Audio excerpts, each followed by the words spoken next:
welcome back to the queue. As always, I'm Peyton.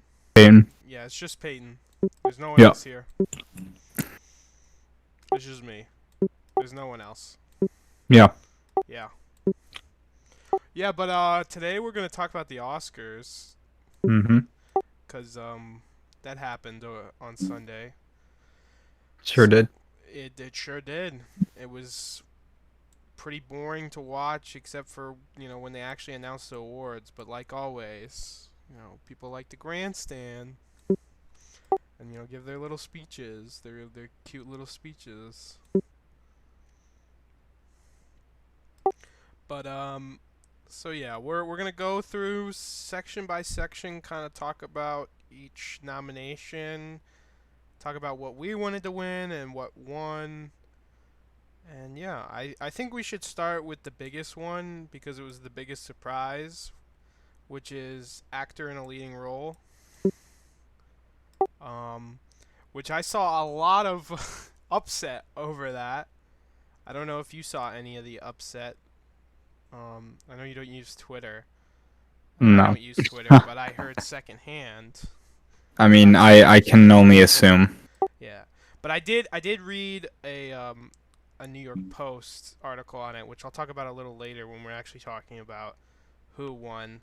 But Hmm. first, let's each talk. Let's give who we thought should win. I thought Anthony Hopkins should win. Um, I'm assuming you agree. I think Somewhere between Anthony Hopkins and Riz Ahmed.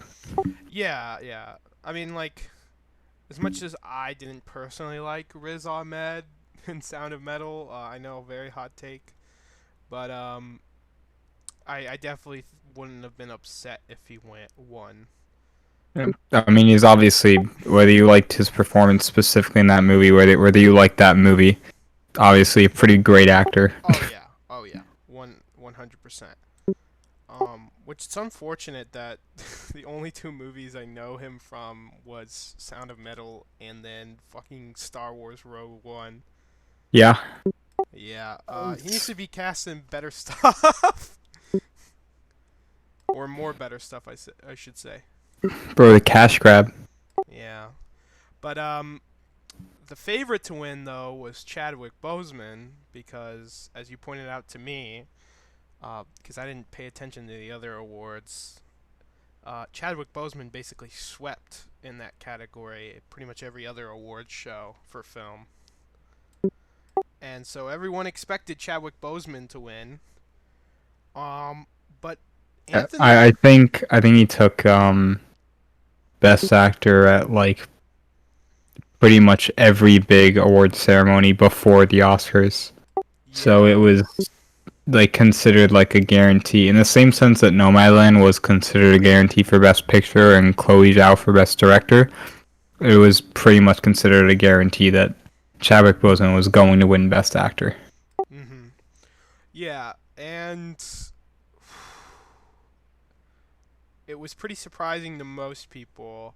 I thought it was definitely gonna happen, like, or not definitely gonna happen, but I thought it was more likely to happen than most people, just because I thought Anthony Hopkins gave the best performance of his life, and he's up there in age, and I think this is only his second Oscar nomination, and I think he won for his first Oscar nomination, which was Silence of the Lambs. But I'm very happy with the Anthony Hopkins win. Very, very happy. But not other people. As I mentioned when we started talking about Best Actor, I read a New York Post article that was trying to explain why Anthony Hopkins won, and they had interviewed a bunch of the people who voted for the Oscars, and a bunch of them said they didn't even know a single other person who was voting in the Oscars that was going to vote for Anthony Hopkins, and they just voted for Chadwick Boseman and assumed everybody else was doing that, or Riz Ahmed. Nobody even considered, well, that they interviewed, considered Anthony Hopkins was going to win, which is not super surprising considering, Chadwick Boseman did die, and that tends to be a lot of brownie points for the Academy towards winning. Because I'm going to say I don't think Chadwick Boseman should have even been nominated. I definitely didn't think his performance was that great. Yeah, it probably didn't deserve to be up there. I mean, he's not. I think that was his first nomination. I He's believe not so. known for being a great actor. He's not bad. Um, Honestly, I think part of what weighed him down was he was just terrible at choosing scripts. I mean, oh my god. Yeah, he's This guy just chose not great movies to be in. yeah, like Marini's Black Bottom is a pretty mediocre movie in my I opinion. think he was probably going for movies where he was like the star of the show. But I mean, you can't carry a movie that hard, man, Yeah, to the point where you make it good. and I don't. I think he's a pretty mediocre actor. As you said, I don't think he's bad either, but he's okay. Yeah, I think he's decent, but like I don't know, it would help if he chose a good movie to be in. That would definitely help. And the fact that Marini's Black Bottom got all the nominations as did is kind of just like I think a sign that this year was not necessarily different from other Oscar years, but definitely a subpar year. Mm. Um, I mean, we watched all of the Oscar nominees before, and what I think my average rating was a 3. And I think you said similar, somewhere around a 3 as well, Yeah. which is like pretty embarrassing in my opinion. Hmm. Considering this is the biggest award show for film and what defines mainstream conceptions of like what was great this year. To be fair, a lot of the categories had nothing to do with the quality of the film, Oh yeah, 100%. I mean, we'll get into some of those where like but some like even out of the categories that were like narrative and yeah, well, directing, the average would probably be like 3.5 at best. yeah, best picture especially and Yeah, best picture it would certainly be no higher than a 3.5. yeah, so I guess since we're talking about best picture, we might as well talk about best picture, which my pick for Best Picture was The Father, obviously. I mean, it's the only 5 out of the Best Picture nominees for me, but like Yeah. pretty much all of them, except for a few which I'll talk about, I would have been happy with. Like, I liked Judas the Black Messiah a lot. I loved Minari. I Man, I'm blanking on some of the other movies in Best Picture already, which No is Man Land. well, Nomadland. Even though I give it a 3.5, it's just I was not. It was mostly I just liked the cinematography. Like there wasn't much else there for me. I mean, I do think Frances McDormand Oh had one yeah, of the best performances of the year. I mean yeah, she definitely deserved Best Actress. Um, I think I would have been a little upset if it was anybody else besides Vanessa Kirby, which we'll talk about later. Um, Mm. but yeah, and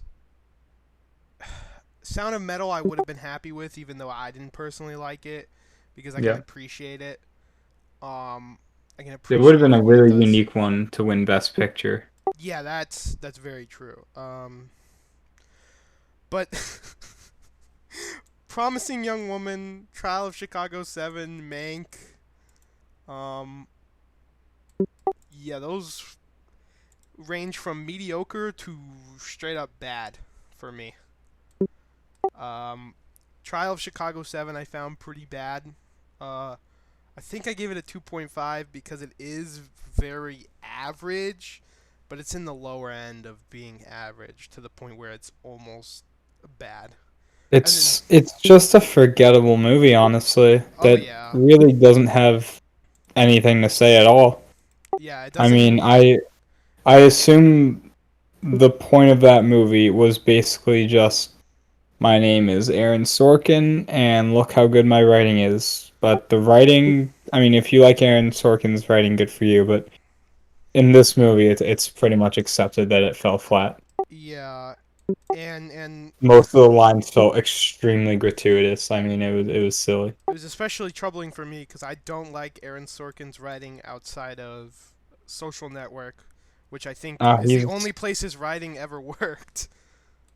I mean, it's like he's trying to write the same movie over and over. I mean, he like gives every character like one-liners, and it's like that doesn't make sense.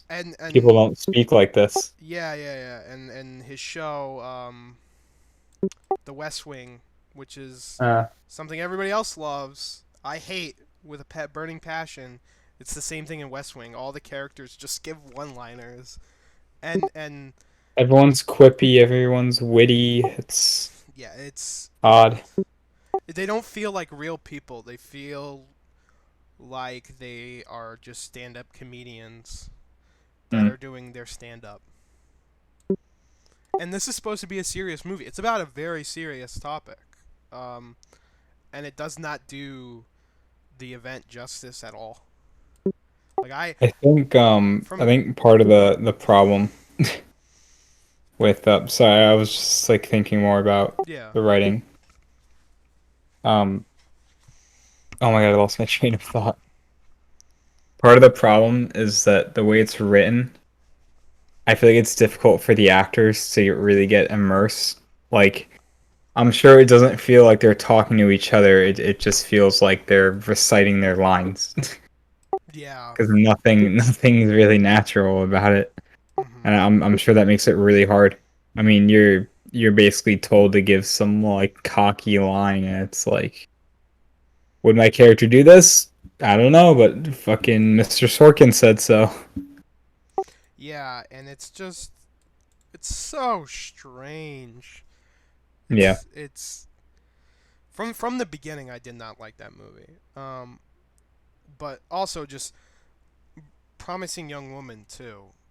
Promising Young Woman is so bad. It has some of the same problems as Trial of Chicago 7, actually, now that I think about it. Characters very much. Okay. There's a difference there though, Yeah, yeah, because yeah. Promising Young Woman is at least a bit more self-aware Mm-hmm. of the genre that it's trying to be in. Yes. So I think the execution there is more tolerable, but still not Yeah. great. It's. I think most of that comes from, though, with why I don't like Promising Young Woman more is partly the performances, which are all very weak, and I can't even believe um, that it won any awards because it won Best Original Screenplay. Like I I mean, was I was sure. I was so upset about that, especially considering what else was nominated. Oh You yeah. know, were so many better and more. I'm sure that the short list was filled with great movies. Oh yeah, not even just the shortlist. Just looking So at the nominees that it was competing against. It was competing against Judas and the Black Messiah. I know, but I'm saying it's wild that it even got past the short list, Oh yeah, one hundred let percent. alone won an award. Like, oh my God. Yeah, it's so bad, and oh my god, it's the performances are cringe-inducing. I mean, they had Bo Burnham as a I character. think Bo Burnham's performance is extremely cringe. I didn't Yes, think Carey Mulligan's performance was that, you know, it was it terrible. was it was far It was too really average. it was far too cheeky for me considering the subject matter. The movie makes me mad. No, I don't think any of I the other movies make me actually mad. That are I think it's just a mess. yeah, and it's Because like I would suggest a genre film isn't like good for what oh my God, the director's name, it's like Emerald something. Fennell or whatever, Yeah, whatever. whatever her name Um, is. yeah. Anywho, Yeah. And then I would say that I don't think that that genre is right for what you're trying to say, but I don't think the film understood its genre or what it was trying to say, so I don't even know. yeah, It was such a mess. and then Mank. I don't really have much to say about Mank other than Nah, it's just a somewhat enjoyable movie. yeah, it's very mediocre to me though. Nah. I liked it. I thought the writing was good. You know, Fincher's a good director. Yeah, he's competent. I don't Yeah. love him as much as other people love him, but I'm not really sure why he made Mank, honestly. Wasn't something that really uh, needed to be made. yeah, But, I mean, sure.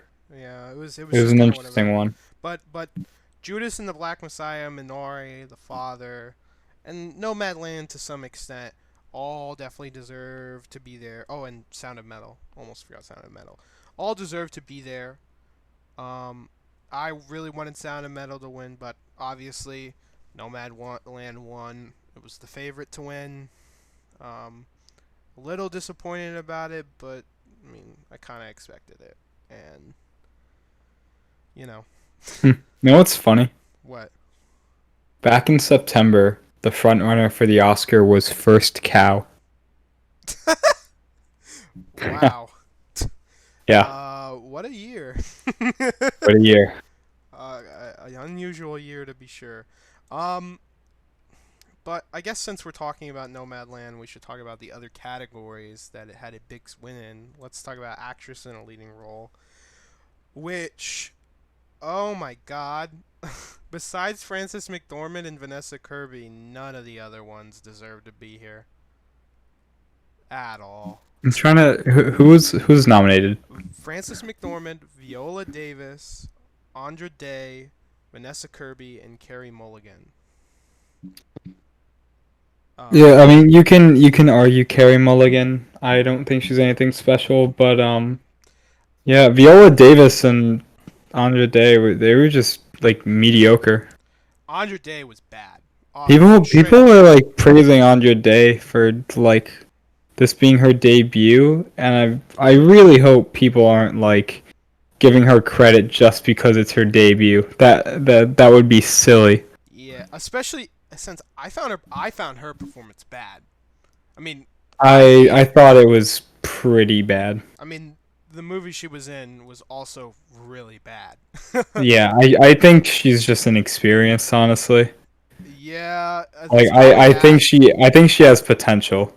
I think she started out too. She got ahead of herself. She got ahead of Hmm. herself. She did try to take on A big, a, a heavy role. yeah. But I think a performance that's understated, probably because I don't think a lot of people saw it, was Pieces of a Woman, Vanessa Kirby.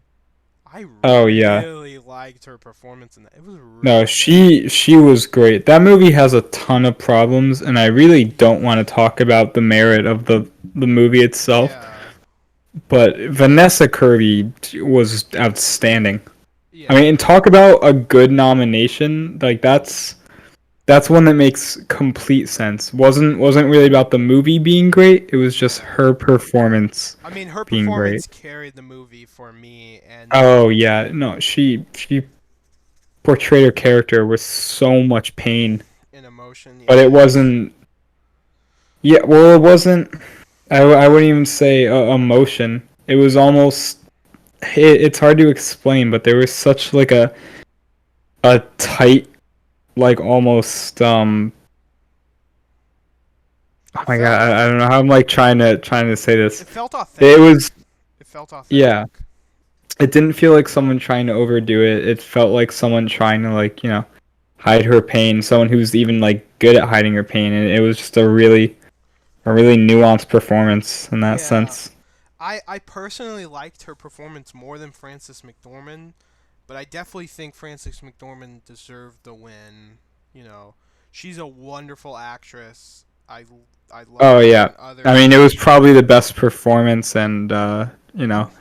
In Yeah, terms of legacy, she's definitely like the best actress there. yeah, she definitely deserved this win. As Yeah, much as I I I can't really argue. yeah, there's no real argument against it. Um, but I do think people really understated Vanessa Kirby's performance, which is Yeah, unfortunate. You know? I mean, again, probably a lot of people not seeing it. Yeah, Um, Maybe people not liking the movie too, which obviously is a factor there. yeah, and it's a fair take. But I think also we should talk about best directing, just because we're on that whole Mm, Land thing, yeah. which God, um, I feel so. I should have. I expected it, and I shouldn't have been surprised, Yeah. and I shouldn't have been upset by You it. But you were really hoping it wasn't Chloe Zhao, and I sat there telling you it is going to be Chloe Zhao. There are two guaranteed categories, and it's Best Picture and Best Director, and you were still holding out. But I was holding out because I love Winterberg. You know, I I don't know. both I really wanted him to win, man. It would have been insane for an international filmmaker to win anything besides best, international film. It's quite a feat. yeah. I mean, I've only So seen two. We both only seen two movies from him, but like they're yeah. both fives for us. Another God, they're both round, so good. they're so good. Another round's my fifth favorite movie, and I think Hunt is either my 11th or 12th. Like Yeah, another round's in my top 20, he and Hunt's just one of my all-time faves. I mean, he deserved it another so round can much. only go up to. I rewatched a portion of it today, Hmm. just because I was thinking about it. Mac he rewatched it or something. Yeah, yeah, And so I went back to my favorite parts, and I was like, God damn, dude, this movie's just phenomenal. yeah. It. Like there aren't that many fives where I can watch like one moment and go like, oh yeah, this is why it's a five. Yeah, this is the one where you know, and also I think Lee Isaac Chung would have been a good pick too for Minari, but like Yeah, this is like the I category. think Minari's less about the directing and just the Yeah, great ensemble cast. 100%. But I don't know. I just really didn't want it to be Chloe Zhao because Nomadland for me is carried by the cinematography, and I get it. Directors Yeah, have a role in that. They a 100% pretty, do. A I pretty mean, a big. pretty big role. Yeah, yeah. But also Frances McDormand's performance. So only half of it is because of her, and the movie ended up being a 3.5 for me. I mean, you know that Chloe Zhao probably had a pretty big role in her performance. True, true, true. But I'm just God, I don't know. I really wanted Winterberg to win. We came so far with 2019 with Bong Joon-ho winning Best Directing and Parasite winning Best Film both for international and just Best Picture in general. And I was really hoping we were going to continue the trend of foreign directors and foreign films getting the recognition they deserve. Oh no, I mean, Parasite was. People act like it actually showed something, and honestly, Parasite was just an example of something getting the right amount of consistent awards and nominations before the Oscars. Yeah. And I'm not sure exactly how it started, but once it built momentum in these awards and it got a real nice American release, I mean, that was it. Like from there, it was smooth sailing to the Oscars. It helps that it won the Palme d'Or last year. Yeah, and I definitely didn't think Parasite showed something. I just was hoping that we could continue in Yeah, the it trend. it would be it would be something really special Yeah. if the Oscars could view, Mhm. or the Academy, I guess, could view cinema as more of a global thing. But Yeah. there is this idea that There's one central community and then outsiders that get to like send their films Yeah, trying to be as good as us. and yeah, It's silly. and I don't think I need to say anything about Promising Young Woman's director. I definitely, No. don't think she deserved it. And then, I think Although I gotta say, I don't think she's a bad director. I haven't There seen are some anything else things yet. I really like that some techniques that other films didn't deploy. She was pretty creative. I guess, but Um and then but Fincher. yeah. I don't think anything needs to be said about Fincher. I mean, I'm Yeah, pretty he's sure he good. had he. Yeah, he's good. He knows Um, what he's doing. It's and just nothing special this year. hasn't he also had a win before? I don't know. He might. Probably. He probably had a win already, and it's just kind of like, eh. His movies are If he won, it would have. good and mainstream, so I imagine. Yeah, if he won, it would have just been like best director is director we recognize. Yeah, something like that. Yeah. I mean, I could imagine it for I feel like if there's one he won best director for, it'd be something like Social Network, Yeah. Um, because I'm a maybe little. Fight Club. Yeah. Because I'm a little, still peeved about Vinterberg not getting best director. I do want to talk about international feature film Okay. because that's where he did not get snubbed. I mean, it was Yeah. pretty obvious he was gonna win. I mean, Did you look into whether Hunt was the winner I never or just did. nominated? I never did, but Should look that up right now. I'm I'm I'm gonna I'm gonna curious. look that up right now. But I do remember in the speech, he said he had been dreaming of winning an Oscar since he was 5, which to me suggests that he didn't have an Oscar before Yeah, this. yeah, it was weird. I could have sworn that it won. I'm pretty sure. I mean, it definitely should have won the Oscar for that year. I don't even know what else was nominated, but I don't really care. I think he should have won. But yeah, let me look actually right now. Foreign language film. I'll give you $5 if it didn't win. You'll give me five Make sure dollars. make sure it's the 2013 Oscars. Yeah, I will. 2013 Oscars. Yeah, cuz you know, 2012 movies, 2013 Oscars. Haha. Yeah. Hold on. Let me look. Best internet foreign feature. Wait, what? Are you sure Right. it was nominated? Because I don't even see it on the nomination list. Yeah.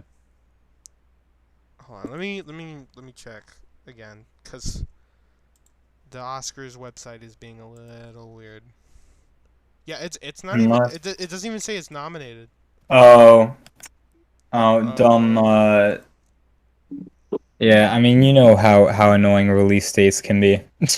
yeah, So I guess it went to the U.S. in like 2014. mid 2013. So it was actually at the 2014 Oh, let me look. Let me look. awards. Yeah. Yeah, The Hunt. But it was not the winner. It was not the winner. So, The Great Beauty, whatever that is, won that year. But enough about a past Oscar international feature film. This year, it was pretty clear another round was gonna win. It definitely deserved to win, but like as you said, basically no one else had seen the other films. No one had really heard Oh, I about them. doubt it. I doubt it, dude. Yeah, I mean, before our Oscar binge, I hadn't heard about a single one besides another round.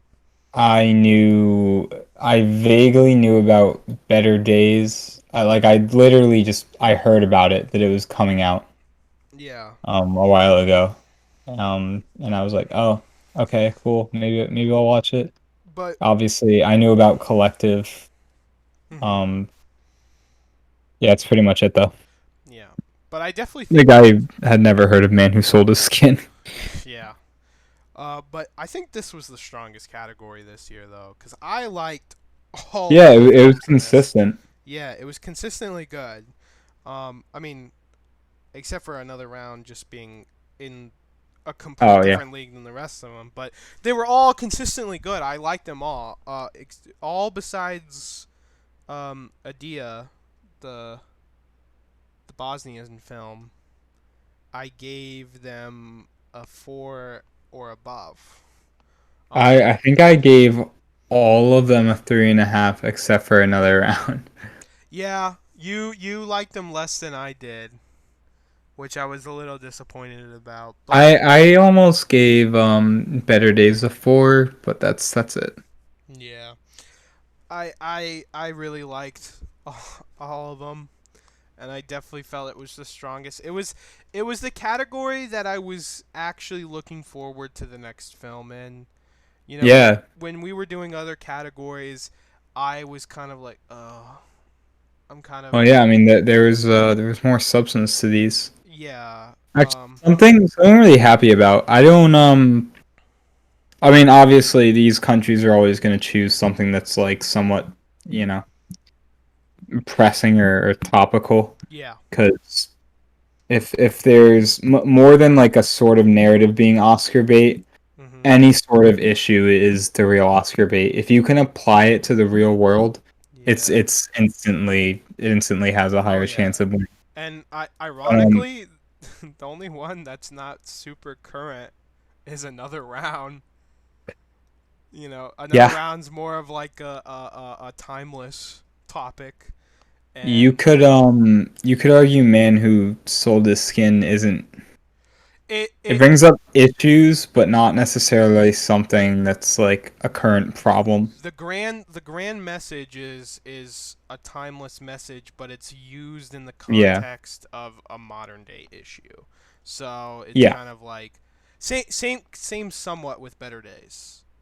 Um, yeah, but yeah, but Better Days less so because it is really contextualizing hard like the social dynamics in China and Hong Kong yeah. currently.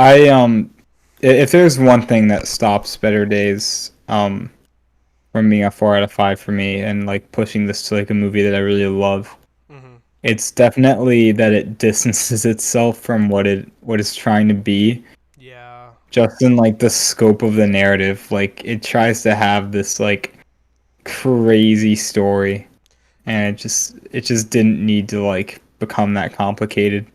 yeah. It got a little convoluted towards the And end. the characters like go through so many changes in 2 hours. It feels a little too much.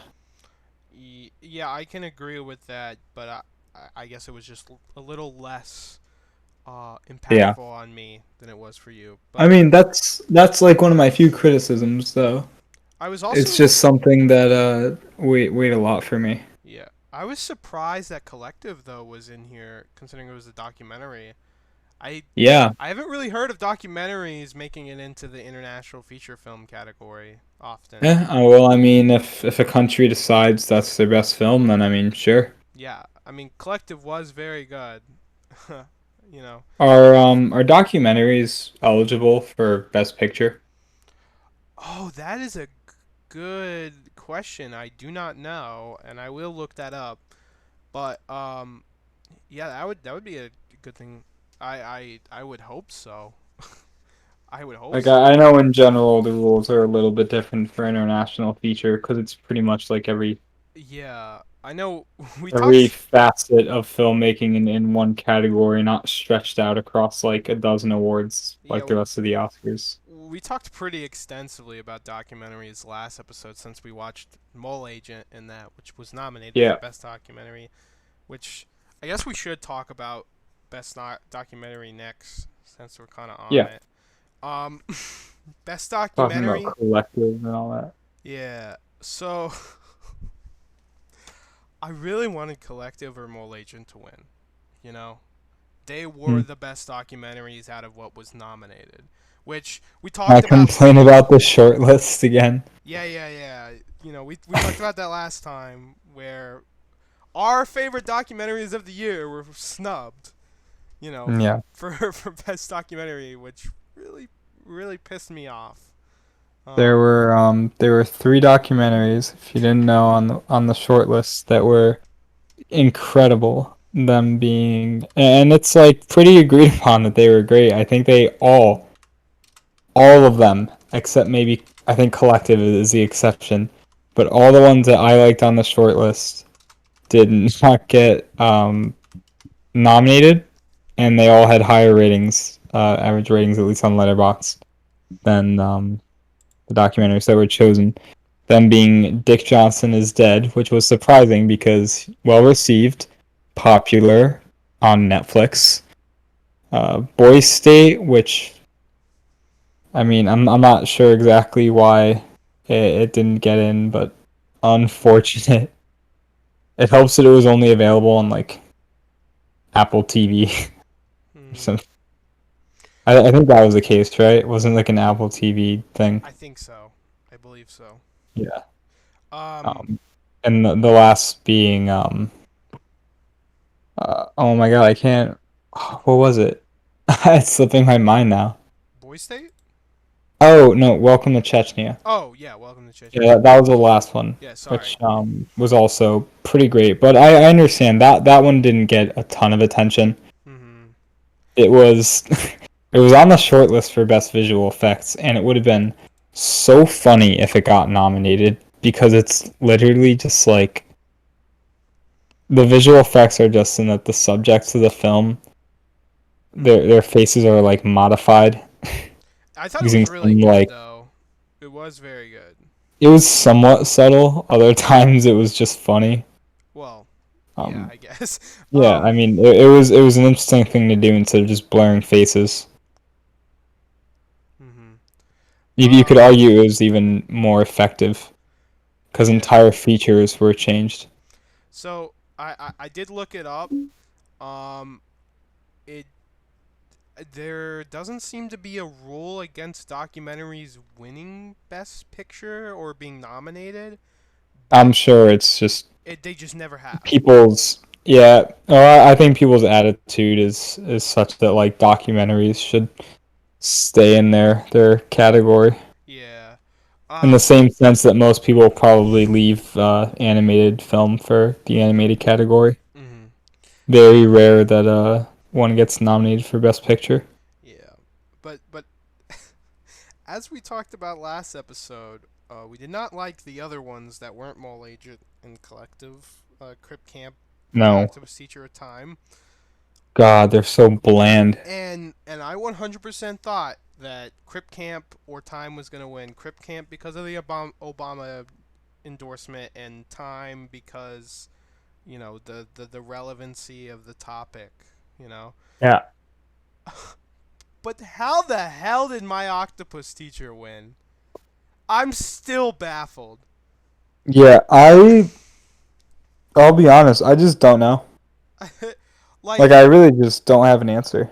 I think I could say it's because of like the breathtaking visuals, but like I refuse to believe that that alone made people decide that this was the best documentary of the year. Like I don't know. It might be another matter of like accessibility with this just being on Netflix, and it got pushed hard on Netflix. The it only did. reason I was even aware of this was because it every time I would open Netflix to watch something, the trailer would just start playing and I'm like, "Oh my god, hey, it's Funny Fish movie." It's it's baffling because it's so bad. It's the easily the worst documentary in the category. Um, Honestly, nah. really. That Crip Camp's so boring. Oh my I god. mean, that's true, but I don't. I would rather dude, cuz I can get down with like kind of ignoring the dude talking about himself and I look at Cool Octopus in 4K, but I cannot watch a slideshow with Yeah, narration. I just those are the worst documentaries and Crip Camp is just that. And yeah, Time was partly that as well, except videos in black and white with narration. yeah. I'm sick of this, dude. But let's be honest, Mole Agent is also basically a slideshow of stock footage of the ocean with narration over it, and You then said you interviews. said mole agent. Oh my god, I'm I stupid. realized I was I confused at first. I Yeah, was like, sorry. I meant my octopus teacher. I can't believe I confused the two. That was.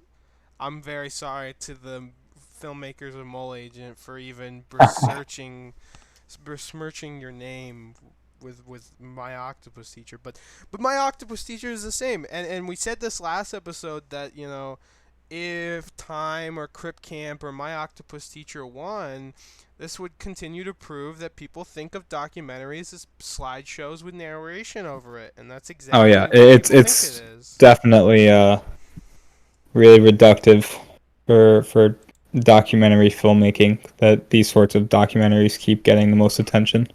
It's so Um, upsetting.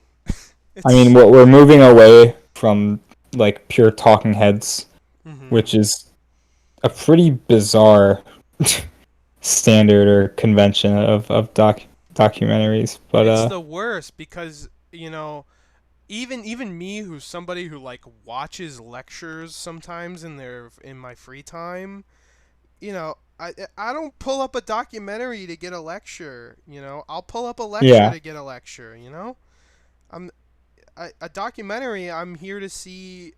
like do me a solid, and if you're gonna go for that like heavy narration, show me some pictures or videos. Don't give me a frame of some guy talking. Yeah, and and make sure it's actually interesting. What they're saying, and that it actually is something Oh yeah, significant to I don't want someone contribute. reciting like a history textbook. Yeah, like uh, a recent documentary I saw, and then not related to the Oscars anyway, was about White Boy Rick, which a pretty infamous story about this kid who got recruited by the FBI to like snitch on drug dealers or whatever. And they kept bringing in these like random fucking people to like explain law codes and how the FBI operates, and it's like, dude, I don't need this. I want to hear about the story. I want to hear about from the people. And it had so many different talking heads, like including Chris Hansen. Chris Hansen was there for some reason. I don't even know why Yeah. he really was even there. He had like one or two interactions with White Boy Rick, and they're like, "Oh, throw him in the dock," and and and they barely had the main subject of the documentary talk at all. If you're gonna have talking heads, at least have the main subject of the documentary be a talking head. You know, Yeah. it's so frustrating. I can't even talk about documentaries anymore because of that. It just makes me upset.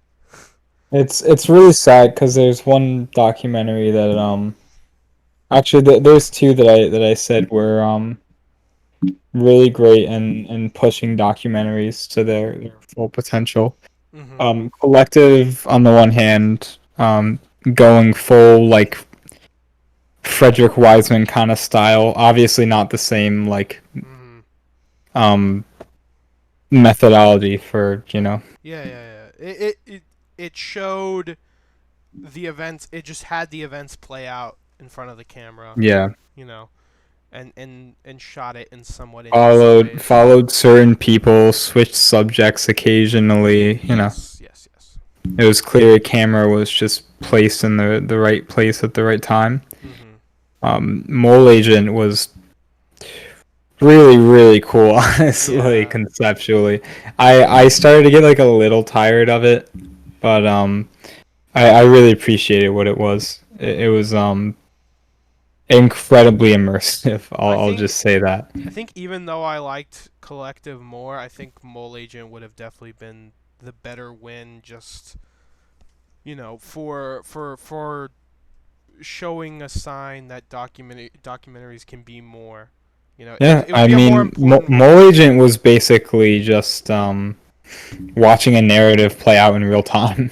Yeah, which is what, in my opinion, I think most documentaries should be.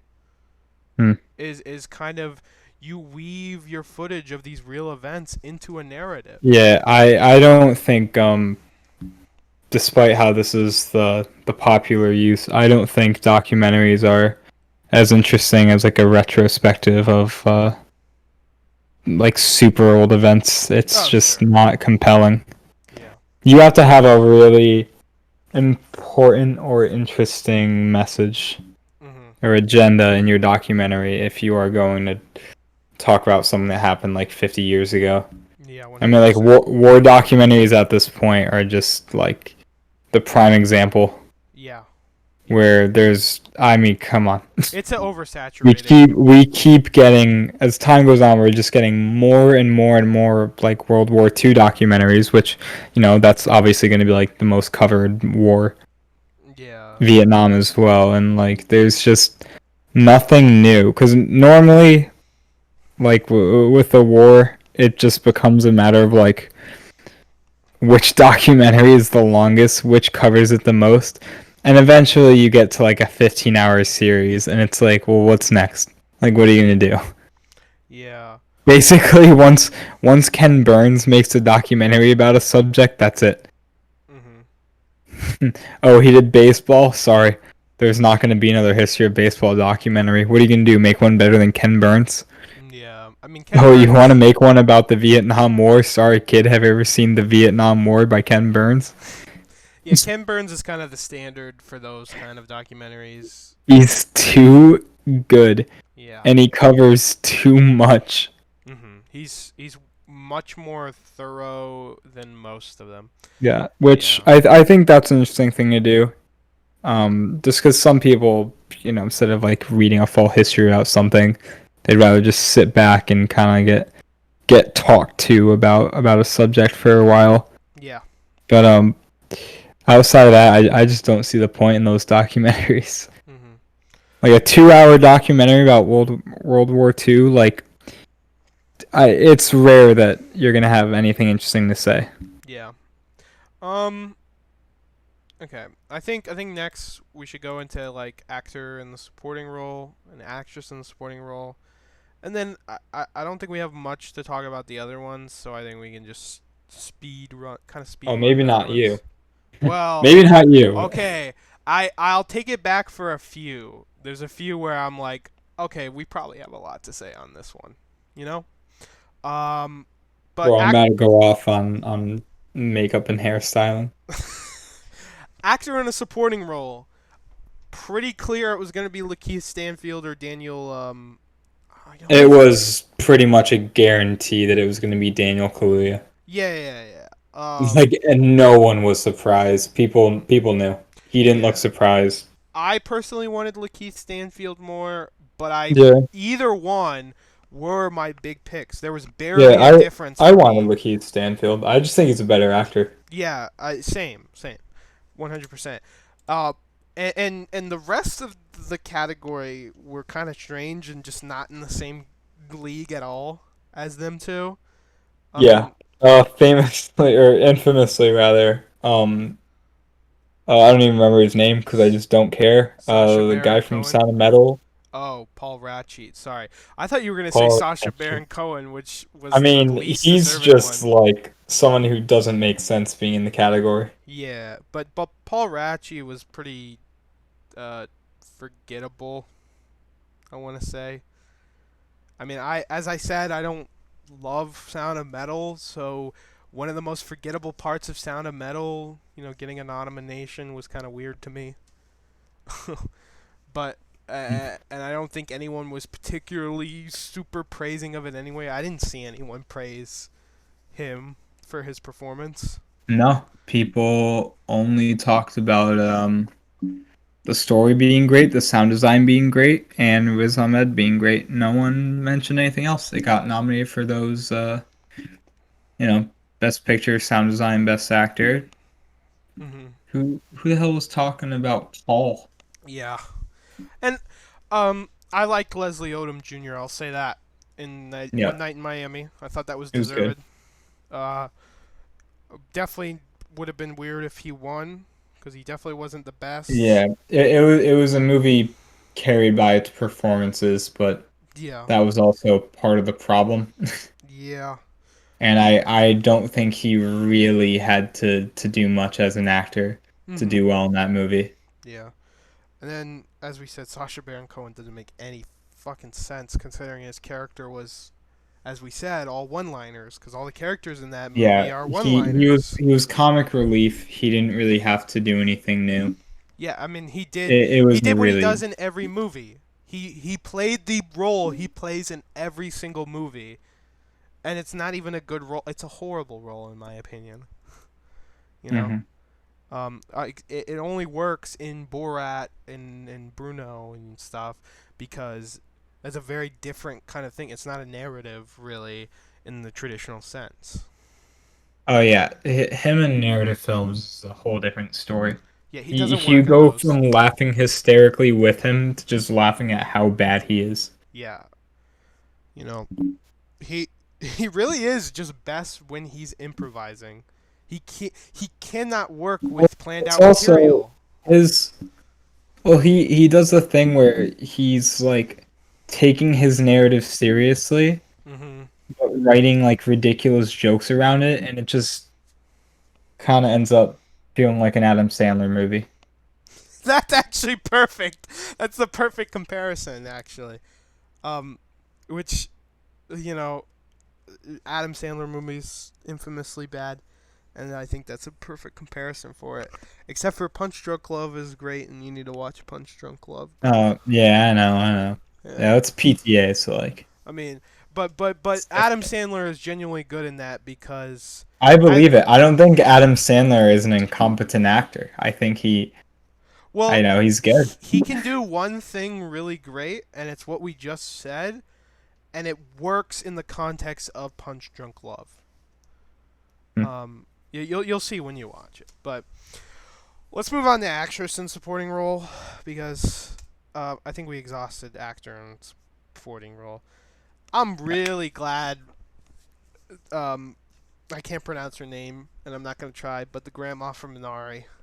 I'm really glad she Oh, won. I don't even remember her name. Yeah.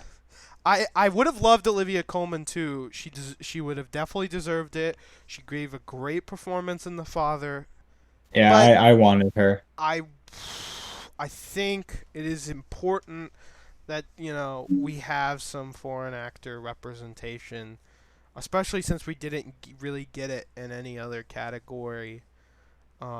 Besides obviously international feature film.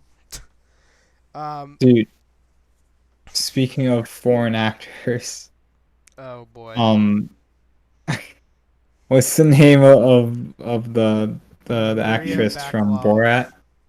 Maria Bakalov. Yeah, God, she looked so upset after she lost. Yeah, she And was it's just definitely like, coping. what were you expecting? Yeah, I know Like, why she was nominated, but she definitely didn't deserve to be like, nominated. yeah, you're a breakout actor. Like, you weren't bad in a movie that was just supposed to be like stupid. Yeah. Like, but it was still just like a comedic performance. Like, I don't know why you even thought you would be able to step up to like Olivia Colman. Like, This this is the uh, only category in the terms of actor or actresses where besides one, I think everybody in it deserves their nomination. who else was It was was in it? Glenn Or the other two? Close and Amanda Seyfried. Both Oh, yeah, they were well, good. yeah, they all gave great performances in their movies. To be fair, Amanda Seyfried was not in a pretty decent chunk of Mank, Yes, and and and Glenn Close was in Hillbilly Elegy, which is a horrible film. yeah, and her character Her, doesn't even make it throughout the whole. yeah, but but their performances for how much they were in the film were great. Yeah, They were. I don't think Amanda Seyfried was the best thing about Mank. She's definitely no, one of the better things, but Glenn Close is the best thing about Hillbilly Elegy by far. Um, yeah, and like maybe the only redeeming thing. yeah, yeah. Um, I genuinely do not know anything else besides it had like Ron Howard's not an idiot when it comes to technical production. Yeah. So like editing and cinematography, there was nothing to like scoff at, Mhm. which I guess made it like okay technically, and then Glenn Close just like, Yeah. But brought it to not as awful a film as it's made out to be. yeah. But this is the category where I think I would have been okay with any wins except of course Maria Bakalov, any of them winning. A little not Glenn Close just cuz Hillbilly Elegy doesn't deserve any recognition, but she deserves recognition in some Yeah. regard. But yeah, I think I would have been okay with a win from any of them. But I Fair am enough. happy with the win we got. Um,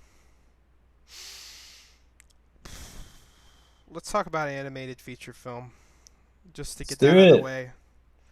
Uh, Let me just preface by saying I'm still super butthurt about Wolf House not even getting a nomination when I thought it was the best of the year.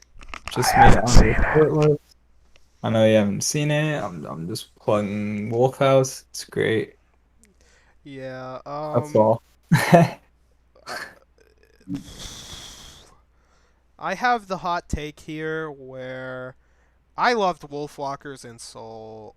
Yeah, Um, okay, uh, Pixar boy. Stop. I am 100% not a Pixar person. I don't know, man. You gave Soul what, like a four? I gave Soul I a kind of, 4, but I like kind Soul a of, lot.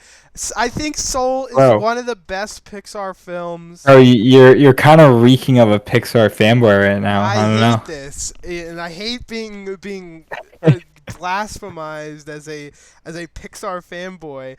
But come on, this is like the first year where I feel like the Pixar win is really deserved. Like I genuinely really liked Soul. I loved Wolfwalkers too, and I would have been ecstatic if Wolfwalkers won as well. I probably would have been happier even though I wanted Soul to win just because I thought it was great. And I thought it Honestly, especially when it comes to animation, yes, it is yes. very huge when something that's not made by a massive studio even gets Well, nominated, but especially wins. well, and 2D movies now. I mean, it's rare for Oh 2D yeah, movies to even get nominated now. yeah. You know, Well, I don't know about rare. There's okay, okay, like it's one or it's two a less year. common, and a big part of that is because the industry has moved away from 2D animation. So it's really Yeah. great when we get to see these 2D animated movies. Uh, but the other movies in this category, Oh my god, dude, they were bad. They were just bad. I mean, you liked Over the Moon. I did. I thought it was fucking mediocre. No, see, you're thinking of everything else in the category. I'm thinking of one movie. I mean, I know I'm what movie thinking you're of thinking one of. very bad movie. Yeah, I think I know what you mean. And let's just not say it, just not to make people upset. Ha ha ha ha. We'll let them think that it's Onward. It's not Onward. Yeah. It's not Onward. But yeah, I mean Onward was a bad movie. Pixar. It's a low, low, low, low tier Pixar, and I already don't like most of Pixar. Yeah, Onward's just it's really nothing bad, but it's like there wasn't I really don't any know. substance. I thought No, it. another heavy-handed family movie. Like, okay, Yeah, pretty how typical many Pixar times crap. can they just run the same family values? Yeah. It's a little redundant, Mm, even for Pixar. yeah. But Like Coco, I can respect because it puts a somewhat unique spin on it, yeah, I but guess. like something like Onward is like why? Yeah. Um. Yeah. I don't have anything else to say on it. I don't know. Let's honestly let's talk about cinematography real quick, just because. Run it. What the fuck happened there too? That's another one where I'm like, why did? Wait, I just remembered what won. Yeah, Mank. In my head, I was getting ready to talk about Nomadland, but no, Mank won. Yeah, because okay, so Nomadland should have won. Nomadland. Yeah, This is where Nomadland should have won.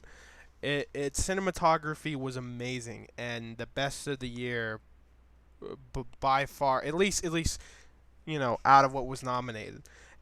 for And sure. and and then Judas and the Black Messiah. Then News of the World, I guess. But Mank Mank won. You said this when it happened. You're like, oh well, I guess black and white means good cinematography to the Academy now, and yeah, what the No, heck? no, not now. It's meant that Oh, for a okay, while. okay, yeah, for a while, but it's For so a disgustingly long time it's for so some fucking reason. stupid too because like the black and white didn't even feel necessary or have much point in Eh, Mank, in my opinion. I think I think it is used well. I I think don't that think I think so. it's used to both give like a gritty feel, but also this like romantic sort of feeling to like early filmmaking. I can't say the same. I can't say the same. Um, I don't think it was like amazing that it was in black and white, but I can see why it was done. I don't see how that's considered amazing though. it Like it wasn't. that's literally just a filter to convey like a Yeah, small cause the like lighting. aspect of tone, and like that doesn't take into consideration any like the framing or anything, because outside of that the cinematography isn't really anything interesting. I don't remember at any point going, wow, this is some great shot composition. No, not Whereas once like did I Judas and the say. Black Messiah was great. I mean, as far as man, I wish it was like a mise en scène category. Just because, like, I'm thinking now, like, for Judas and the Black Messiah, one of the best aspects of the cinematography, not really cinematography, but it is that the blocking is so good. I mean, thinking to that one scene where they confront the other, like, gang or whatever, Yeah, and they're all kind of, like, huddled around each other. yeah. Yeah, like, the placement there is so good. I don't Everyone's remember the. gaze is sort of, like, parallel. Yeah, I don't know if that's considered with cinematography. It affects how a shot looks, but like I feel like they probably lump it in just because I yeah. can't think of anywhere else besides like maybe film editing that it would be. Yeah, well, I don't not even no, definitely not editing because that's something that's done on the production. Oh yeah, sorry. No, never mind. Never mind. Um, yeah, I don't know. It's weird. I don't think it's really applicable in any category, which is unfortunate because blocking is like a really big Important. deal. Mhm. Maybe um Oh, this is, I was talking about this the other day. This is why I wish there was an art direction category. It's so important, and a bunch of other award ceremonies have art direction, but not the Academy Awards. And I feel like at some point they did have it, like very early in the Oscars. That's possible. It's very sad. But yeah, it's really tragic that something with as bland cinematography as Mank ended up winning when all it did was expressively change the colors. Whereas Nomadland was just incredible. Nomadland, Judas and the Black Messiah. News of the World was mostly like spectacle cinematography, but honestly, I think even that's better than Mank. Yeah. Yeah. So, 100%. what else was there? I'm missing one. Trial of Chicago 7, which I didn't even want to Lum mention. now. What? I didn't even want to mention it. It's a courtroom. What was so good about the cinematography when every single like shot was just continuing a shot reverse shot. It was just mediums, constant mediums back and forth. Yeah, I What is didn't. so I didn't even interesting? want to mention it because it's just like we've already shit on that movie so much. Good lord, that's a bland movie. Yeah. Um, But yeah, crazy that Mank won. Unfortunate that Nomadland didn't win. Oh well, it happens. They like black and white movies. It's why Roma got the win, even though I didn't watch Roma, but honestly, it probably deserved it, even besides the black and white. But that's obviously why it won. I don't know if the artist won best cinematography in 2012. That's when the ceremony happened, but I wouldn't be surprised if it did.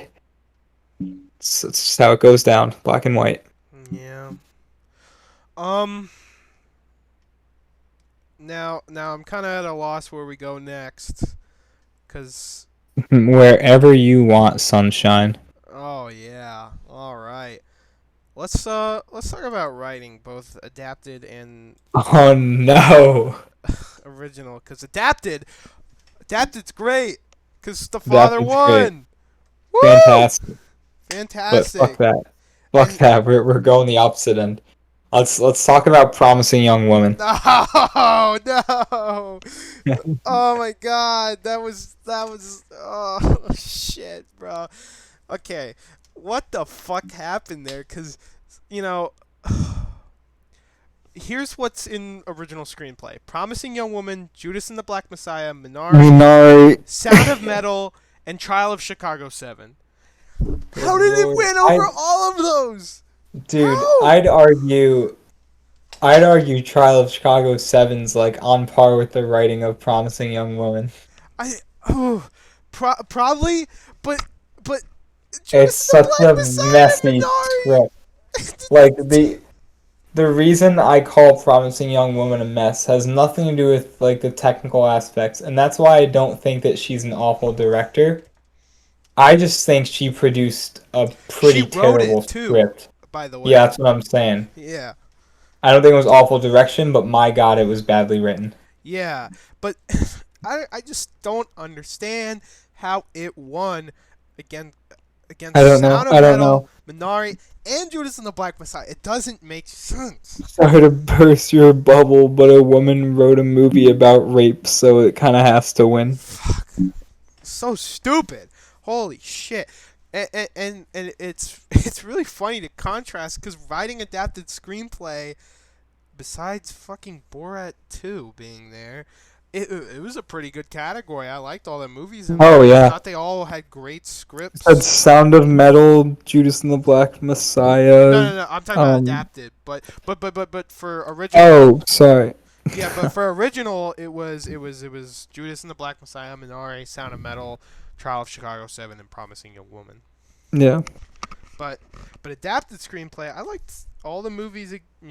I also liked Borat too, but it shouldn't have been. somewhat. Yeah. It shouldn't have been there. It's it's not like something that should be praised for its Well, writing, here's the thing especially too. when it's like not even adapted. Yeah, yeah, because I had to look this up because I was baffled by it, and it's so stupid that the Academy does this, where they're like sequels are technically adapted screenplays, which doesn't make any sense. It You would think that people wouldn't vote for it on that principle, but nope. yeah, y- it's so stupid. But the Like if fathers I get was to an win. Academy member, I would see that and I'd be like, "What the fuck? Why does it say adapted?" And I would just ignore it. But apparently, a good amount of people said, "Yeah, this is great. Good Yeah, adapted screenplay." yeah. Well, and then just furthering adapted screenplay. The father winning is really great, especially since the screenplay was done by the guy who did the play, who also directed the movie. Um, and this is big for a thing I'm big on, which is the writer director. Um, and this is peak writer director, where even the thing it's adapting, the writer is the same writer as the thing it's adapting, the source material. Which I mentioned this when we talked about the father. I still don't get how the father could be a play. Like it's suited for film. Just the way that the story is told. But I I think haven't seen it. it's more effectively told in film. Mhm. I assume there are additional or removed scenes for the film. Yeah. I'm sure it wasn't a tight adaptation, you know. Oh yeah, for sure. I mean, I There haven't there seen are certain Chloe. things that just could not be done. And we talk about editing. That's partly because of the great editing in The Father. Yeah, that's mostly what I'm thinking of. It's able to do what a stage performance can't. Yeah. Um. Yeah. I since we're talking about editing, let's just go on to film editing because I don't want to talk about the writing anymore. It's Yeah, yeah. Let's talk about the it's film an editing. exhausting category. Um, film editing. So Sound of Metal won, which not a horrible pick, Yeah. but I think since it was gonna guaranteed to win in sound and won sound, I think the film editing should have gone to Father, especially since I like the editing better in the Father. That was my opinion. Like the editing in that movie makes the movie in a lot of places. Besides the fact that its performances are amazing, you know, the editing I really contributes to that film in a I lot of ways. agree, but The Father was a movie that was mostly based on strong performances. The editing added to the premise of it in a really important way. Obviously, it's more important to the story than Sound of Metal's editing is. But dude, Sound of Metal had way more expressive editing. Like just I hate to use this word, but like objectively, it just did. There are ideas Sure, that are communicated solely through the editing, and Father doesn't really do a lot like that.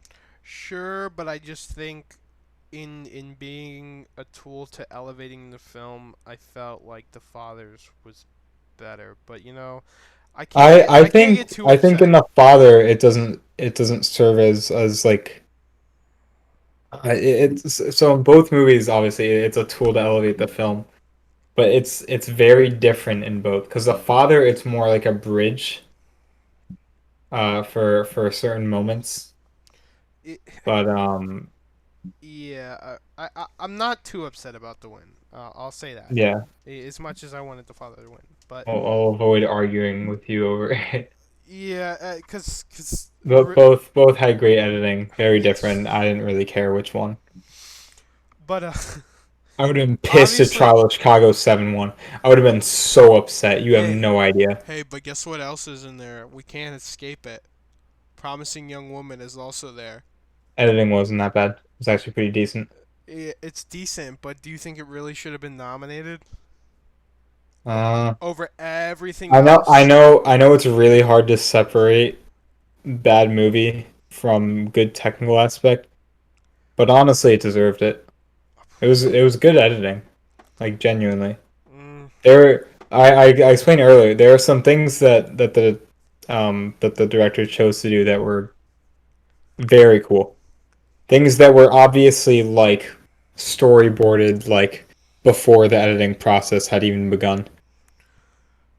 My I my can't think of favorite any is that instances, but I'll just trust your judgment. something that isn't done very often. One example I like Hmm. that someone pointed out recently was she uses a match cut, which is just like you know, uh, first scene before you cut, someone's doing something or there's an object shown, whatever. And when you cut, um, there's a somewhat similar image in some way, and it's sort of like it makes a jump cut less jarring, almost. It feels more seamless, and she used those. It was pretty good.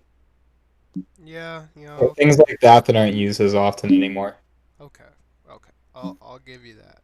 And obviously, Nomadland was also in the category. Speaking of match cuts, JSA had a really cool one, and I just had to plug JSA. Look, that's okay. Everyone Good, should watch JSA. gotta say, Um, I guess next, let's talk about sound. Let's talk about sound. All right. Fuck everything else. Sound and metal should have won, and I don't All care. right. Cool. Next category. Yeah, next category. uh oh, let's talk about visual effects.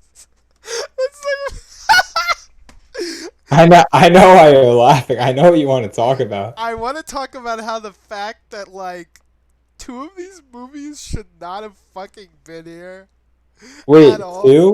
What am I forgetting? Midnight You already Sky know what the and funny. Midnight Sky. Oh, Midnight Sky. Right. Yeah, Yeah, don't. Midnight Sky is a weird one because it's not even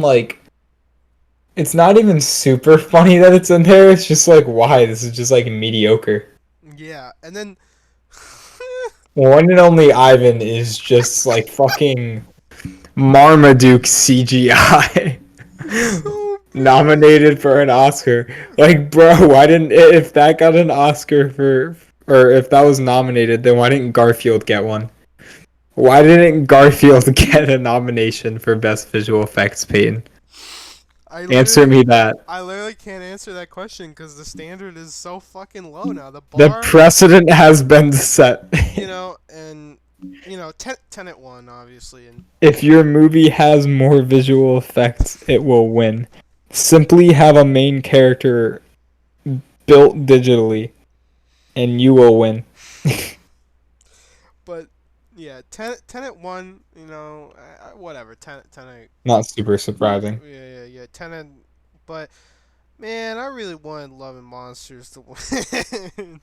Shit, you know, like it was pretty fucking good, dude.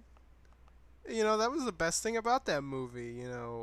We were talking about earlier how there were movies that we didn't really love or anything, but had those aspects where they were nominated that were really stellar, and I think Love and Monsters was that.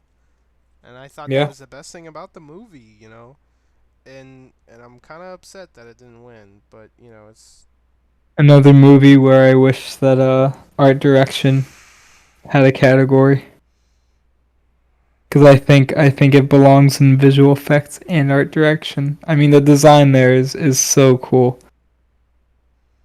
I feel like I enjoy the visual effects more because the design is cool than like the effects being great. yeah. Um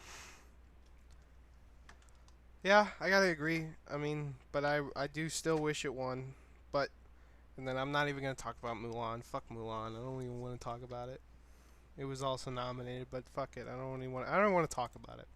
Yeah, There's I nothing to don't really say. know why it was nominated. Yeah. It was okay, I guess.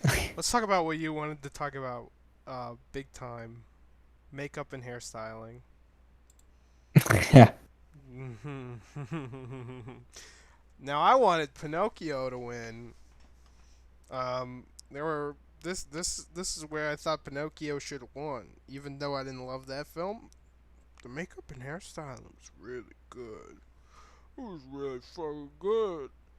But Marini's Black Bottom won because Oh my god. more and more outgoing makeup and hairs means good. That's Bro, what that they means. turned someone that's somewhat unattractive into someone very unattractive. Amazing. How creative. We're creative. Yay. They really did it. I mean, honestly, like this was a category that, besides Pinocchio, was very underwhelming for me. I didn't think anything crazy about it, and for all the other nominees, I didn't like. I didn't like any of these other movies as much. Like Mank, I thought was mediocre. Actually, Mank is the second best movie for me in this category, which is really fucking saying a lot. um, Yeah. but yeah, you though you had I something just you really wanted to like add. Emma. I just really like Emma. Yeah, 'cause I don't know, you're like brain dead or something. I don't really like the movie, but I really like the hairstyling and makeup. It was I great. I It was was just great, and it all just matched really well with the costumes. It's like it's such a guilty pleasure. It was just so pleasing to look at, man. I don't know how else to like defend it. Like Pinocchio was cool, but Emma was just so pretty, bro. Like wowzers, whoa. And yeah, all the rest are just pretty much invalid. Yeah, pretty much. Not much else to say on that. I guess we'll talk about costume design since, you want to talk about Emma. Um, Emma's costume design was good. I mean, it's a period Fucking piece. sick, so colorful. Holy shit. Holy shit. Yeah, and it's very good. It really um, matches the era. But what I'm upset about is the fact that both Mank and Marini's Black Bottom were even nominated, and not only that, Meg for costume design is so funny. and not only that, Marini's Black Bottom winning? What the fuck? Are No, you no, kidding me? no, no, no, no, but Peyton. Meg is Meg is a movie about like the 40s. So it's just 40s clothes and it's like business attire. They're like, oh yeah, costume I design. fucking own most of the attire in that movie. I own suits exactly like the suits that most of them wear. Yeah. It's like what the fuck? Ma Rainey funny. Why didn't I get my nomination for an Oscar, bro? You know? For You haven't fucking made the costume movie yet. design. Nah, I don't Make the need one. movie and you'll I get it. yeah, man. I'll make a movie where I just wear the things in my closet and I'll get a nomination because Mink got one. But Moraine's Best Black short. Bottom, and I said this when it won. It's clothes you could buy at fucking TJ Maxx or Target or even fucking Yeah, Walmart. they look really cheesy. Yeah, it's so stupid. And Pinocchio. I think Pinocchio should have won. That's another one where I think it should have won. Emma would have been an okay win too. I don't think Pinocchio should have won for costume design. Oh yeah, whatever. The costumes were great, and you're dumb. But again, don't want to talk about Mulan. Fuck Mulan. I'm not gonna talk about that movie. I refuse to talk about that movie. You will not get me to talk about it. So we're gonna Number move. one day. No, you won't. We're gonna move on though to. I'm gonna hold you hostage. I'm gonna be like, I'm not doing another podcast episode until you talk about it. let's talk. Let's talk about production design. Um, Mank one. That Yeah. was, yeah, you know. Yeah. Actually, all of these but Production Marini's design Black can be kind of Bottom. vague, so. All of these but Marini's Black Bottom, I think, were. Yeah. Ma Rainey's Black Bottoms, like, why? Yeah. Another example of just why is it in this category? Did you guys know what you were voting for? Why is it at the Oscars at all? Why I is it in mean, anything? whatever, but like just talking about this category, like I feel like half the things that were in here were just people going like, I like this movie, sure. Best narrative, sure.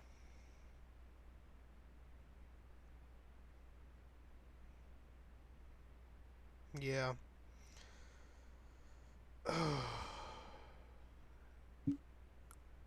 Yeah. Yeah. I don't know. I would have. All of them I'm fine with winning. I wanted the father to win because there were elements of the set design that I thought were really, really great, specifically with the painting.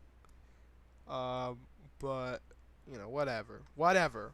It's not that big a deal, I guess. It's kind of a just eh. It's kind of a weird category, anyways. Yeah. Um, wow. Okay. The only categories we haven't talked about are music and the short film categories. Where do you want to start? Because I didn't watch like pretty much any of the short films except for I do really want to talk about the live action category, and you know why. Um I guess music. I don't know if you really have much to say. I don't really. I don't either, other Like than I'll just say the songs were okay. The one from Juice and the Black Messiah is the closest to being something that would be produced normally, but the rest are just like sappy movie songs. yeah. So, Well, Judas and the Black Messiah's song one, so take solace in that. yep. You know. All right, just shorts left. Well, I did want to say original song that fuck them for snubbing Travis Scott's song from Tenet, but that's Oh all. yeah. Yeah, that's annoying. Yeah. But let's talk about shorts. I want to end on live action short just because that's the only one that I really want to talk about because I didn't watch any of the ones from Short Subject. I watched one from uh documentary, and I watched one from wait, actually, yeah, I watched one from documentary, sorry. I watched one from animated, and I didn't watch any of the narrative ones. Or I did. I'm sorry. I'm going crazy. But let's talk about the documentary short. Documentary short category. A love song for Letitia. I was expecting to win, just because relevancy, topic, blah blah blah. Even though I didn't love it. It was good, I guess. But the winner. Talk about that a little bit since you watched it, because you told me it was really weird. Oh, It was weird. what was the winner there? Colette, the one about the Colette won. yeah, Really? I yeah. don't even remember that. Okay. Yeah, that's annoying. You, I believe documentary short had Hunger Ward, which honestly I don't even remember where it was. It wasn't super interesting. Somewhere people do be starving. Woo. Hospitals can't treat them.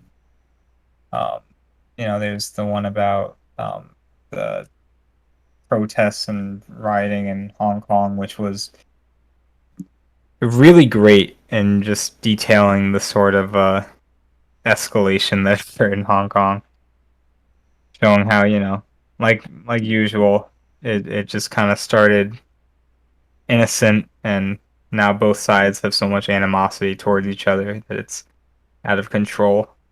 Uh, did a really good job showing the role of COVID in it. mhm. There was one called a concerto is a conversation, which wasn't really much. It was just kind of a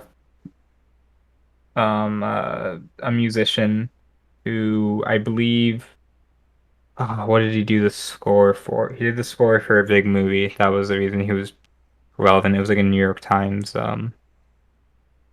documentary or New York Post. I honestly don't remember. I don't care. But he was just talking to his dad about music and everything and what a concerto means to him. He kind of interpreted it with like an artistic lens. And the last one was Colette, which was just old woman visits a concentration camp. I think it was Auschwitz because that's where her brother died. Um, yeah, it was pretty much exactly what you'd expect. Some young person who was just hoping to get a story out of it visits with her. A lot of cherry picked scenes to make it seem like she was in tears the entire time. When I'm guessing like every moment that they showed was pretty much every moment where she became emotional. Yeah, I'm I sure. mean, You mentioned that with Colette, right? That the the main subject, the lady, I don't know her name or anything, but that she even questioned what was the point of it. yeah, yeah, I was about to get to that. At one point, I forget exactly the context now, to be completely honest, but either they have the camera rolling still or something, or they're like going somewhere, and Colette just asks like, how does this like add to your research? Oh, maybe she's like prying her for like more information, and she's just like, what does this have to do with like what you're making? I don't get it. And it's like, yeah, well, it's almost like randomly like painting the portrait for the millionth time of of a survivor, or a relative of a survivor. Doesn't really add much to the significance of the Holocaust. It really doesn't. There's really nothing that this documentary added, and I'm kind of upset that something that pretty much aimed to be emotionally manipulative from the start won Best Documentary Short Subject. Yeah. Um. I feel like I missed a documentary. Did you talk about Hunger Ward? Oh, Love Song for Latasha. Oh yeah. That's because I That's brought what it I up at thought the would beginning. win. Yeah, that's what I thought would win too. Even though Um, I hadn't watched the other, just because of relevancy, you know. That's kind of Love Song for Latasha was honestly decent. It was really yeah, basic. It was pretty much some like it was some pictures and stuff in terms of visually. Some pictures. When it starts getting a bit darker, because it just at first when it's all pictures, it's like some woman trying to explain like how she knew her friend, like the kind of relationship they had. And then when it gets a bit darker and goes into like how she died, how she was shot over basically nothing, over a dumb misunderstanding, but also, clear intentions to just shoot a black woman. Um, but at that point, it gets into like wannabe brackage experimental films, and it's just so pointless. It's so pointless. That's it. I don't know why there was this like silly like scratch animation, but yeah. or basic animation, whatever you want to call it. Mhm. Mhm. Yeah, it was okay. Got its point across. Didn't try to really be anything more than it was. It was just detailing a pretty horrific situation. Tried to apply it to right now, which doesn't really work. But honestly, I'm used to that, so it didn't really make me feel any different. People pretty commonly say that like racial tensions are just as bad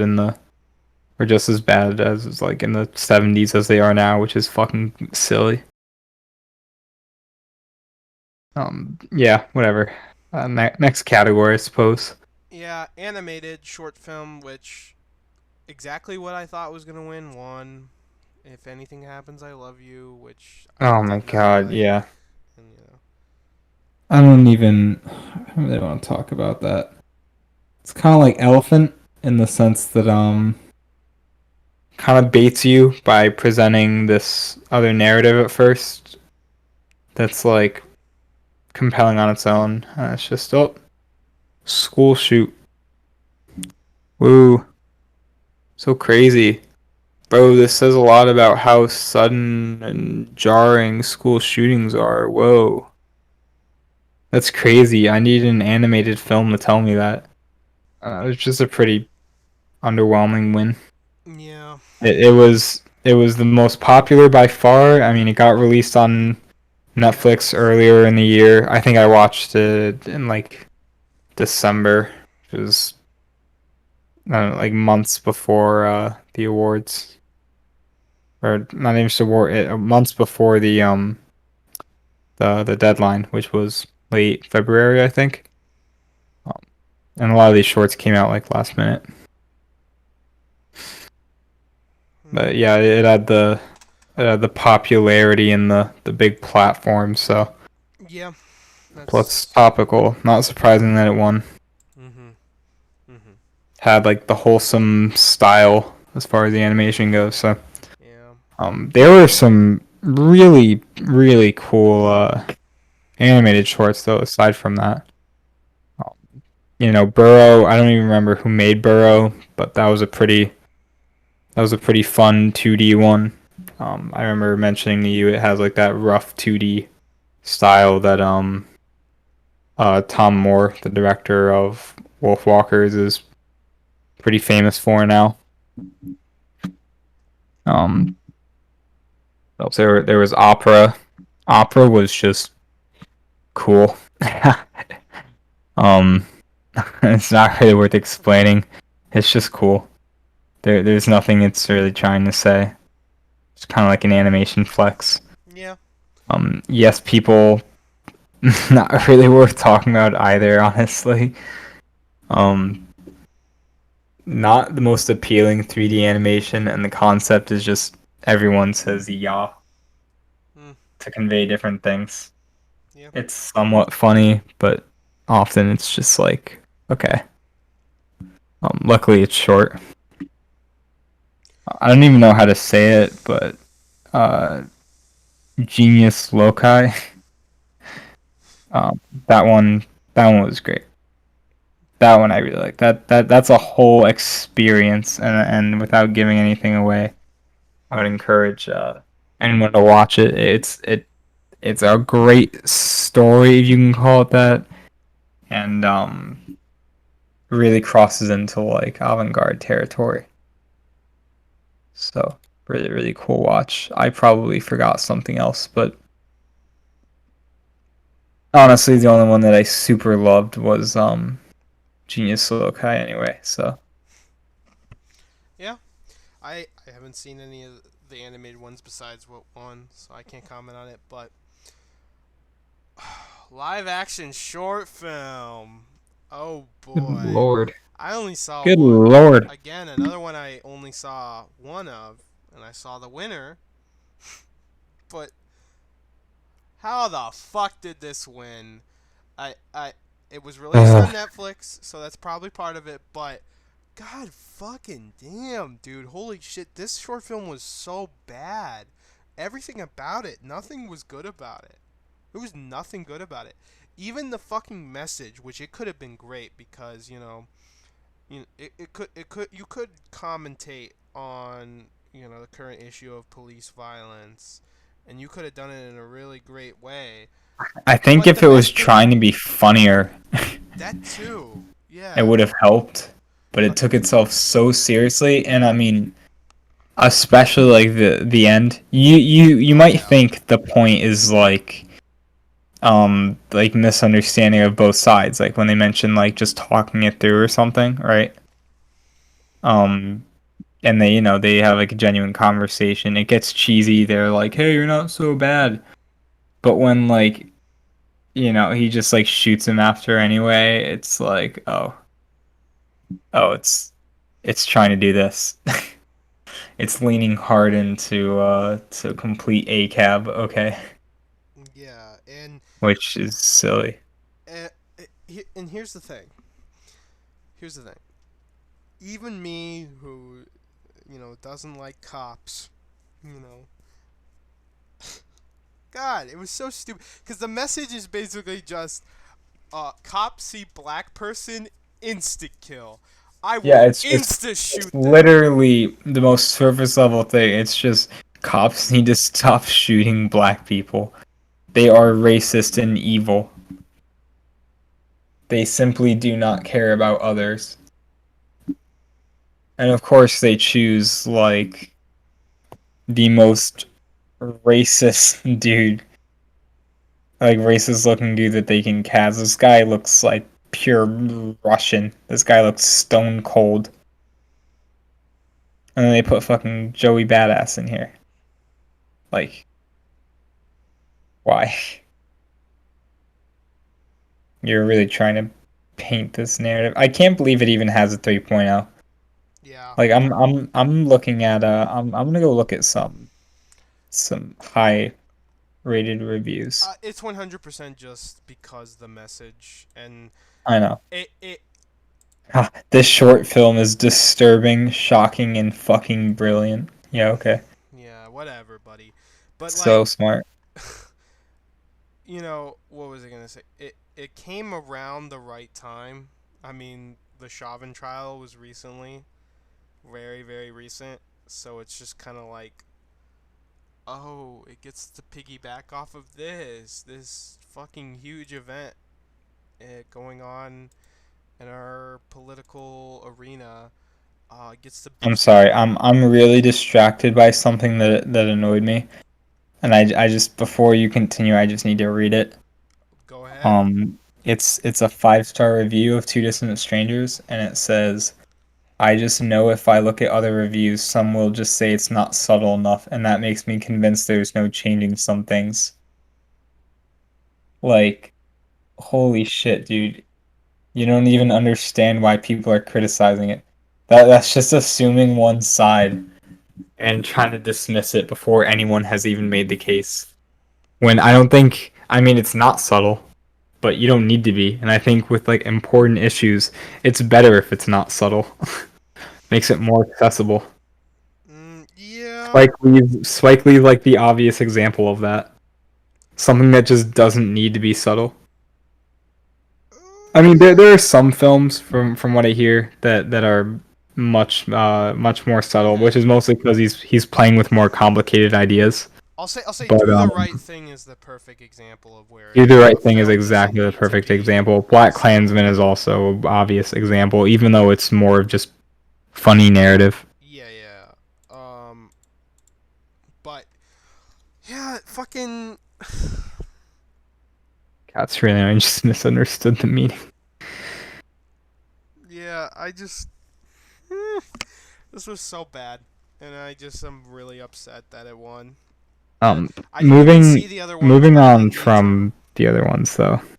Yeah, go ahead Or and to talk the about other the ones. other ones, cause I am interested to hear about I'm them. looking at my ranking now just so I can sort of go up. Mhm. Um, yeah, this was my lowest rated.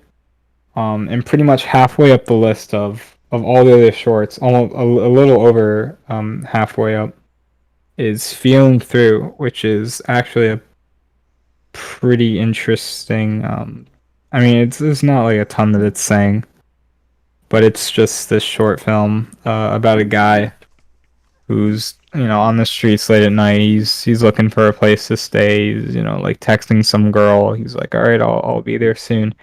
And he runs into this deaf and blind dude, and I just got someone pinged me and I got distracted.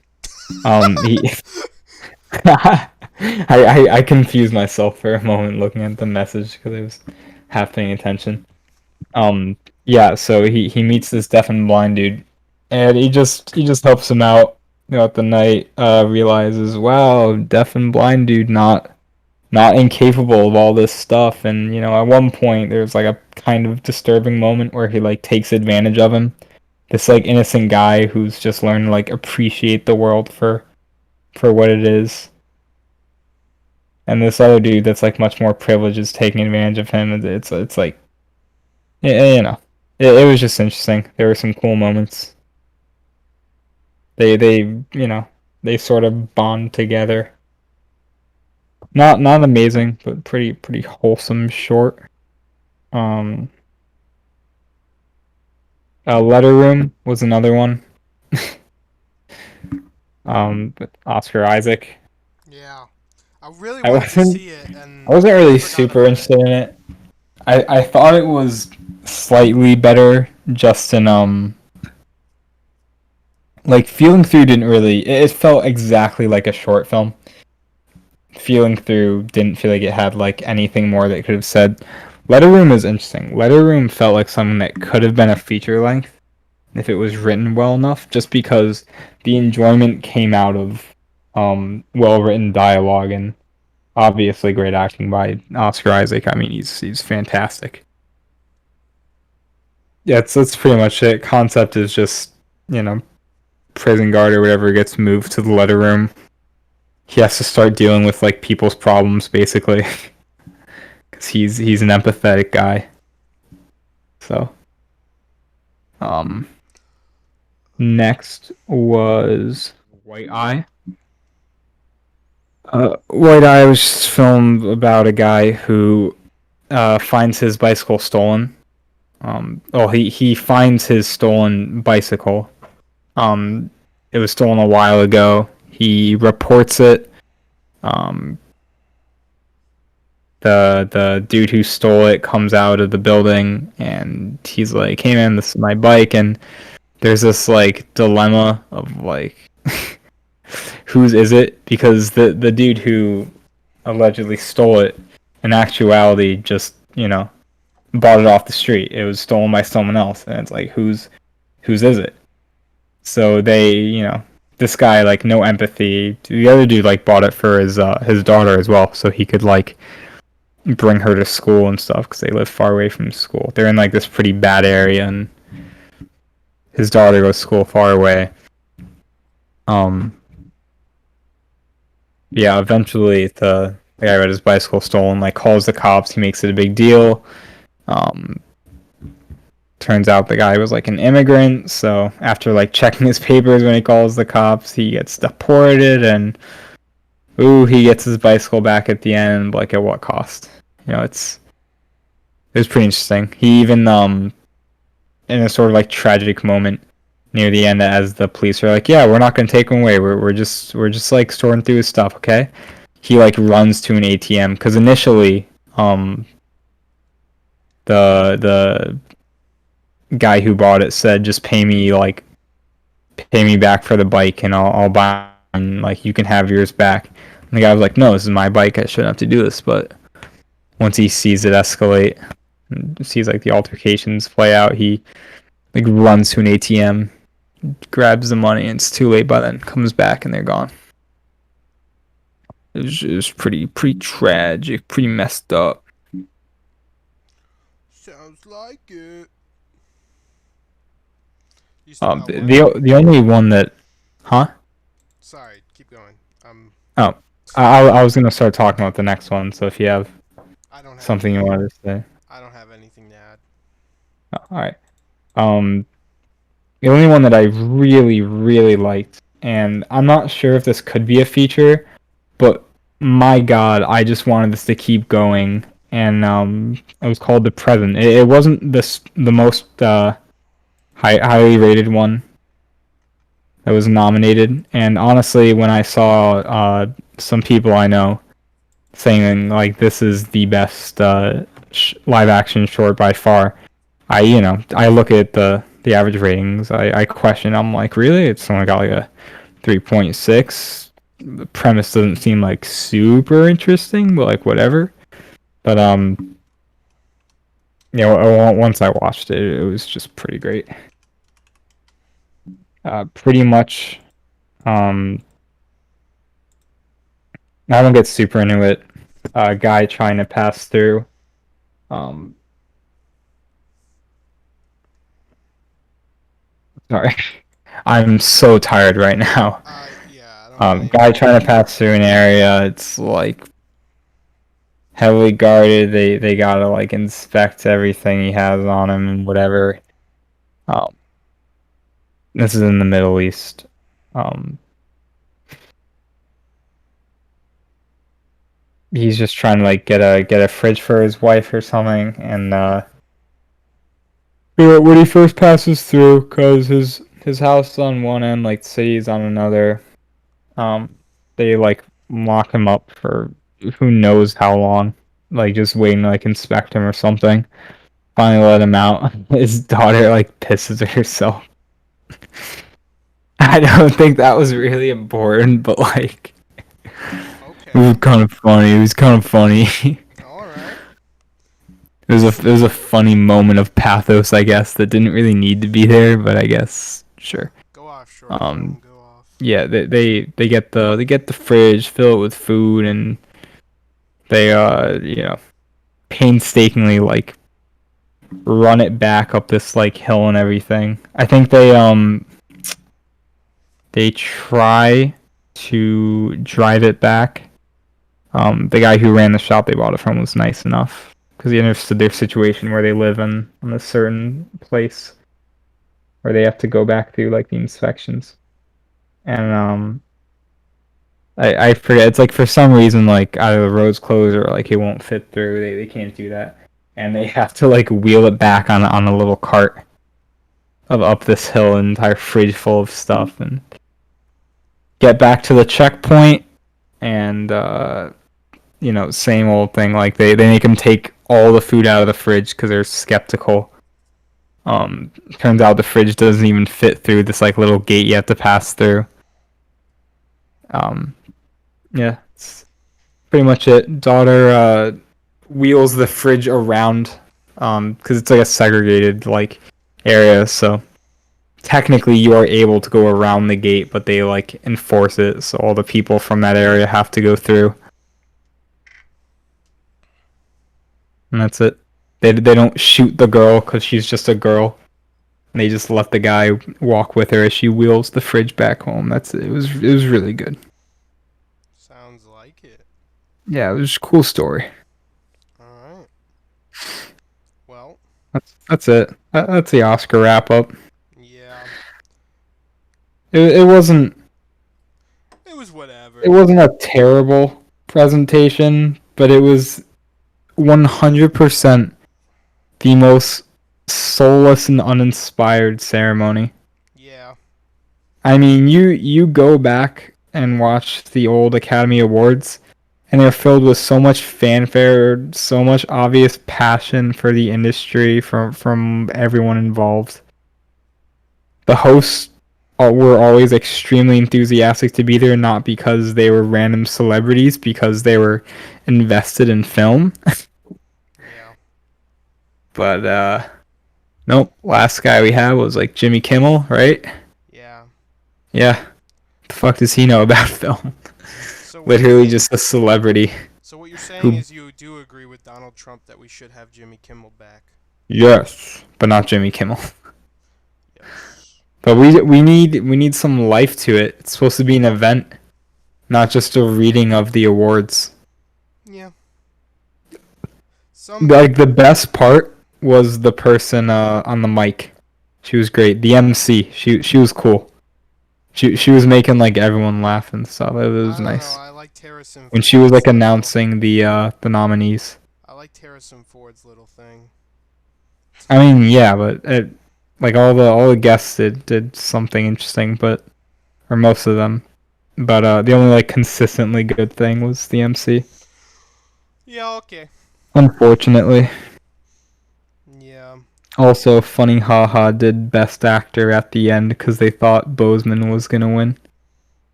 And also, I loved that Anthony Hopkins was busy, so he couldn't give a speech. Yeah. They just put up a picture of him like he also fucking died, but he didn't. He was just chilling. I wow, that was great. Yeah, I'm so fucking glad he won over Chadwick Boseman. Yeah, me too. Yeah.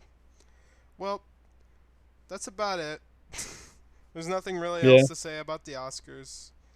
Um, you know, maybe we'll do this next year again. Maybe we won't. We'll see. Who knows? The Oscars are like this again. Like, I Yeah. don't know. We weren't super enthusiastic about doing it after, anyways. Yeah, I yesterday I felt completely different. And this is being recorded. It's now Tuesday.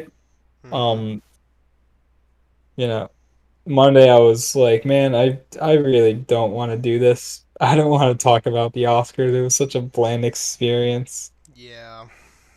Yeah. But obviously less about the awards and more about the movies shown. So Yeah. I guess it was whatever doing this. Mm-hmm. Yeah, and my final note is just that Mulan fucking